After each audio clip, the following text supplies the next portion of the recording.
사랑하는 여러분, 오늘은 9장에서 12장을 통독합니다.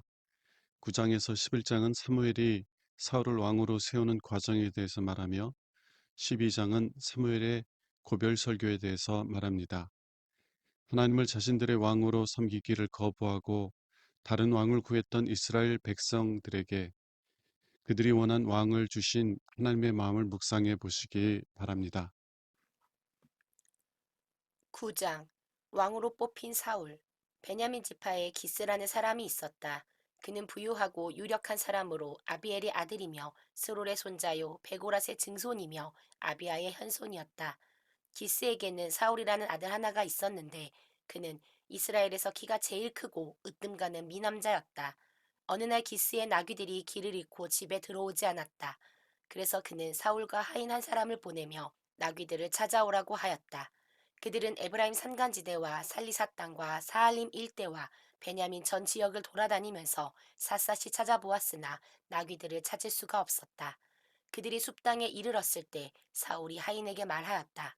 그냥 집으로 돌아가자. 지금쯤 아버지께서는 잃은 나귀보다 우리를 더 걱정하실 것이야. 좋은 수가 있습니다. 이 성에 하나님의 사람이 있는데 그가 말한 것은 무엇이든지 이루어지기 때문에 모든 사람들이 그를 존경하고 있습니다. 그 사람에게 찾아가서 한번 물어봅시다. 나귀가 어디 있는지 아마 가르쳐 줄 것입니다. 그렇지만 우리에게는 그에게 드릴 선물이 아무것도 없지 않느냐. 우리 음식도 다 떨어졌으니 그에게 드릴 것이라곤 하나도 없다. 나에게 조그만 은화 하나가 있습니다. 이것이라도 그에게 드리고 한번 알아보도록 합시다. 그거 좋은 생각이다. 그렇게 하도록 하자. 그래서 그들은 예언자가 있다는 성을 향해 출발하였다. 그들은 성으로 가는 언덕길을 올라가다가 물 기르러 나오는 처녀들을 만나 이 성에 선견자가 있습니까? 하고 물었다. 그 당시에는 예언자를 선견자라고 불렀기 때문에 사람들은 하나님에게 물어볼 일이 생길 때마다 지금 흔히 우리가 말하는 식으로 예언자에게 가서 물어보자 라고 하지 않고 선견자에게 가서 물어보자 라고 말하기가 일쑤였다. 그때 처녀들이 이렇게 대답하였다. 예, 방금 이 길을 지나서 성으로 들어갔습니다. 그는 외출했다가 오늘 백성들의 산당 제사에 참석하기 위해서 이제 막 돌아왔습니다. 그는 곧 산당으로 떠나야 합니다. 이것은 백성들이 그가 와서 축복 기도를 해주기 전에는 제물을 먹지 않고 기다리기 때문입니다. 그러니 지금 서둘러 성으로 들어가 보세요. 곧 만날 수 있을 것입니다. 그래서 그들은 성으로 급히 떠났다. 그들이 성으로 들어갈 때 사무엘이 산당에 가려고 나오고 있었다. 여호와께서는 전날 사울이 올 것을 미리 알게 하려고 사무엘에게 이렇게 말씀하셨다. 내일 이맘때에 내가 베냐민 땅에서 한 사람을 너에게 보내겠다. 너는 그에게 기름을 부어 내 백성의 지도자로 삼아라. 그가 내 백성을 블레셋 사람에게서 구해낼 것이다. 내가 그들의 부르짖는 소리를 들으니 지근한 마음이 드는구나. 사무엘이 사울을 보는 순간 여호와께서 그에게 저 사람이 내가 너에게 말한 바로 그 사람이다. 그가 내 백성을 다스릴 것이다. 하고 일러주셨다. 그때 사울이 사무엘에게 다가가서 물었다. 선견자의 집이 어디 있는지 좀 가르쳐 주시겠습니까? 내가 바로 선견자요. 당신은 먼저 산당으로 올라가시오. 오늘 당신과 내가 함께 식사할 것이오. 내일 아침 내가 당신을 보낼 때에 당신이 알고 싶어 하는 것을 다 말해 주겠소. 그리고 사흘 전에 잃어버린 나귀에 대해서는 조금도 염려하지 마시오. 그것은 이미 찾았소. 이스라엘 사람들이 그처럼 원하던 자가 누구요? 바로 당신과 당신의 가족이 아니요. 별 말씀을 다 하십니다. 나는 이스라엘 지파 중에서도 가장 작은 베냐민 지파 출신이며 게다가 우리 가족은 우리 지파의 모든 집안 중에서도 가장 보잘것없는 집안인데 어째서 나에게 이런 말씀을 하십니까? 사무엘은 사울과 그의 하인을 데리고 큰 객실로 들어가서 그들을 귀빈석에 앉혔는데 그곳에는 30명 정도의 손님들이 모여 있었다. 그런 다음 사무엘이 요리사에게 그들을 위해 미리 준비해 놓은 가장 맛있는 고기를 사울에게 갖다 주라고 지시하자 그는 그 고기를 가져다가 사울 앞에 놓았다. 그러자 사무엘이 자 먹읍시다. 이것은 내가 이 손님들을 초대하기 전부터 당신을 위해 준비해 놓은 것이요 하였다. 그래서 그날 사울은 사무엘과 함께 식사하였다. 그 후에 그들은 산당에서 내려와 성으로 돌아왔다. 사무엘은 사울을 데리고 옥상으로 올라가서 이야기를 주고받았다. 다음날 아침 사무엘은 일찍 일어나 옥상에 있는 사울을 불러 일어나시오. 당신이 떠날 시간이 되었소 하였다. 사울이 일어나자 사무엘은 그를 데리고 밖으로 나갔다. 그들이 성 끝에 왔을 때 사무엘은 사울에게 잠깐 내가 당신에게 할 말이 있소. 하인을 앞서 보내도록 하시오 하였다. 하인이 앞서가자 그는 다시 말을 이었다. 여기 잠시 멈추시오. 내가 하나님의 말씀을 당신에게 일러주겠소. 10장. 사무엘이 사울에게 기름을 붓다. 그때 사무엘은 기름병을 가져다가 사울의 머리에 붓고 그의 볼에 입을 맞추며 말하였다. 내가 이렇게 하는 것은 여호와께서 당신을 자기 백성 이스라엘의 왕으로 세우셨기 때문이요. 당신은 돌아갈 때 베냐민 땅의 살사에 있는 라헬의 무덤 곁에서 두 사람을 만날 것이며 그들은 이렇게 말할 것이요. 당신이 찾으러 간 나귀들을 찾게 되어 당신의 아버지는 한시름 놓았으나 오히려 당신을 걱정하며 어떻게 하면 당신을 찾겠느냐고 물었습니다. 그리고 당신이 다볼의 상수리 나무에 이르면 하나님께 예배하러 베델로 올라가는 세 사람이 맞은편에서 오고 있는 것을 보게 될 것이요. 그들 중 한 사람은 염소 새끼 세 마리를 끌고 올 것이며 또 한 사람은 빵 세 덩이를 가졌고 다른 한 사람은 포도주 한 부대를 가지고 있을 것이요. 그들이 당신에게 인사하고 빵 두 덩어리를 줄 것이며 당신은 그것을 받게 될 것이요. 그 후에 당신은 블레셋군의 주둔지가 있는 하나님의 산으로 가게 될 것이요. 당신이 그곳에 도착하면 산당에서 떼지어 내려오는 예언자들을 만날 것이며 그들은 내려오면서 피리를 불고 북을 치며 수금과 비파를 타면서 예언할 것이요. 그때 당신은 여호와의 성령에 완전히 사로잡혀 당신도 그들과 함께 예언하고 변하여 다른 사람이 될 것이요. 그때부터 당신은 상황에 따라 행동하시오. 여호와께서 당신과 함께 하실 것이요. 당신은 먼저 길갈로 내려가서 기다리시오. 7일 후에 내가 그리로 가서 번제와 화목제를 드리겠소. 당신이 할 일에 대해서는 내가 그곳에 도착해서 일러주겠소. 사울이 작별 인사를 하고 사무엘을 떠나려고 할 때 하나님이 그에게 새 마음을 주셨으며 또 사무엘이 말한 모든 예언도 그날 다 이루어졌다. 사울과 그의 하인이 하나님의 산에 도착했을 때 예언자들이 나와 사울을 영접하였다. 바로 그때 하나님의 성령이 사울을 강하게 사로잡자 그도 그 예언자들과 함께 예언하기 시작하였다. 전에 사울을 알던 사람들은 그가 이렇게 하는 것을 보고 도대체 기스의 아들에게 무슨 일이 생겼느냐, 사울도 예언자란 말인가 하고 외쳤다. 또 그곳에 사는 어떤 사람은 그의 조상 가운데서도 이처럼 예언을 하는 자가 있었느냐 하고 묻기도 하였다. 그래서 여기서부터 사울도 예언자란 말이냐 라는 유행어가 생기게 되었다. 사울은 예언하는 것을 그치고 산당으로 올라갔다. 사울의 삼촌이 사울과 그 하인을 보고 물었다. 도대체 너희들은 어디 갔었느냐? 우리는 나귀를 찾으러 갔다가 찾을 수 없어서 예언자 사무엘에게 물어보려고 갔었습니다. 그래, 그가 뭐라고 하더냐? 그가 나귀를 찾았다고 말해 주었습니다. 그러나 사울은 자기가 왕으로 기름 부음을 받았다는 이야기는 하지 않았다. 사울이 왕으로 선포됨. 사무엘이 이스라엘 백성을 미스바에 모으고 그들에게 여호와의 말씀을 이렇게 전하였다. 내가 너희를 이집트에서 인도해내어 이집트 사람들과 너희를 괴롭히던 모든 원수들의 손에서 너희를 구해주었다. 그러나 너희는 모든 재난과 고통에서 너희를 구출한 너희 하나님을 저버리고 오히려 우리에게 왕을 세워주시오 하고 요구하였다.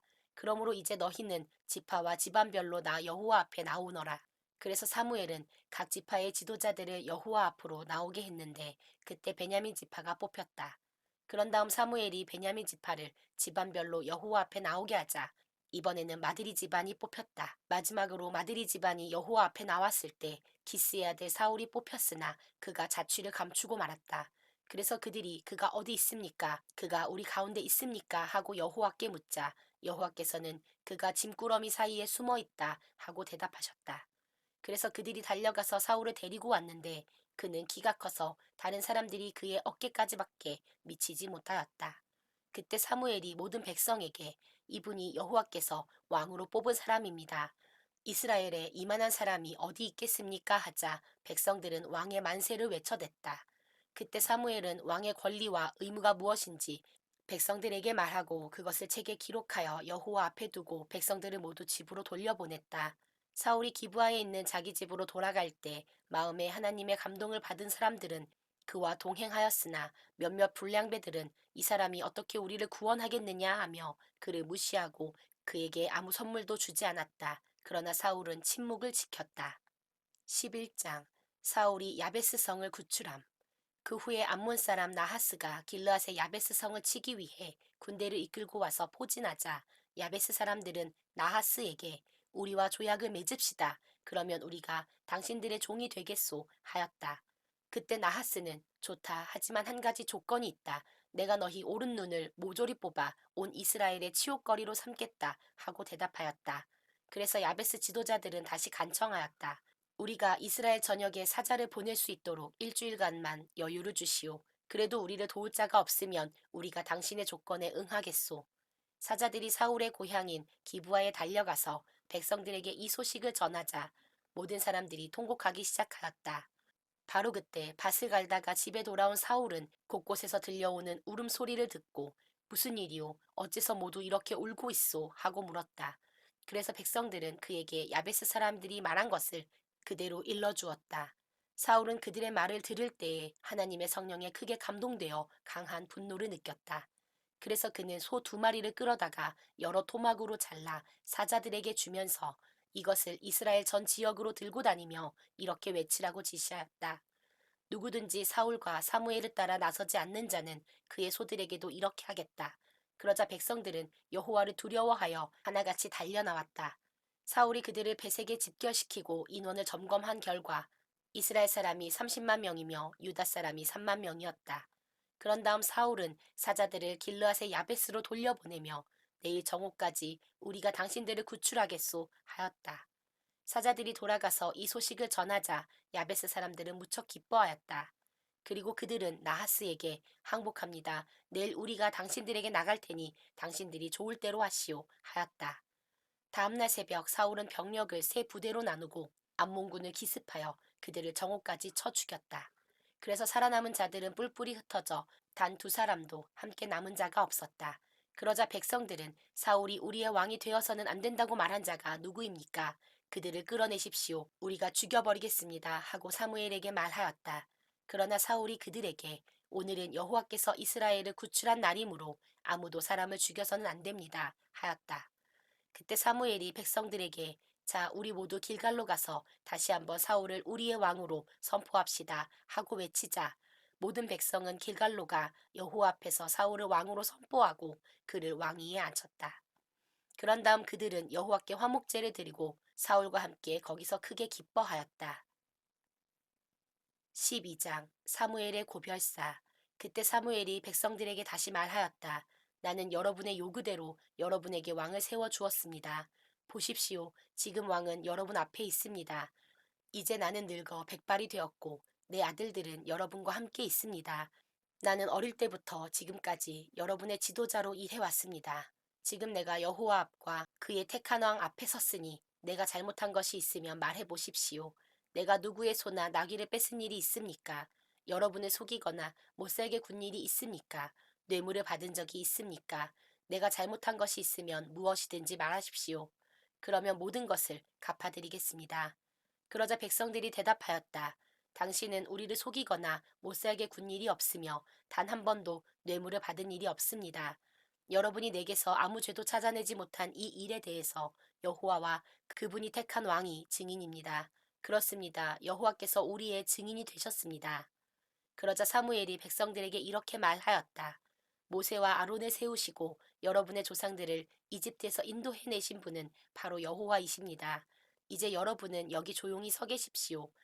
여호와께서 여러분과 여러분의 조상들을 위해 행하신 모든 선한 일에 대하여 내가 여호와 앞에서 여러분과 하나하나 따져가며 말씀드리겠습니다.